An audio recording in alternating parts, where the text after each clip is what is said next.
تم عام عورتوں کی طرح نہیں ہو۔ اگر تم پرہیزگار رہنا چاہتی ہو تو کسی اجنبی شخص سے نرم لہجے میں بات نہ کرو، تاکہ وہ شخص جس کے دل میں کسی طرح کا روگ ہے کوئی امید نہ پیدا کر لے، اور دستور کے مطابق بات کیا کرو، اور اپنے گھروں میں ٹھہری رہو، اور جس طرح پہلے جاہلیت کے دنوں میں زیب و زینت کی نمائش کی جاتی تھی اس طرح اظہار زینت نہ کرو، اور نماز پڑھتی رہو اور زکوٰۃ دیتی رہو، اور اللہ اور اس کے رسول کی فرما برداری کرتی رہو۔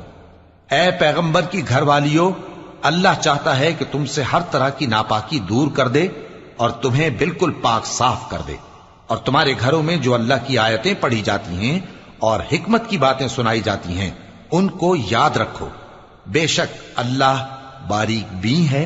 باخبر ہے۔ جو لوگ اللہ کے آگے سر اطاعت خم کرنے والے ہیں، یعنی مسلمان مرد اور مسلمان عورتیں اور مومن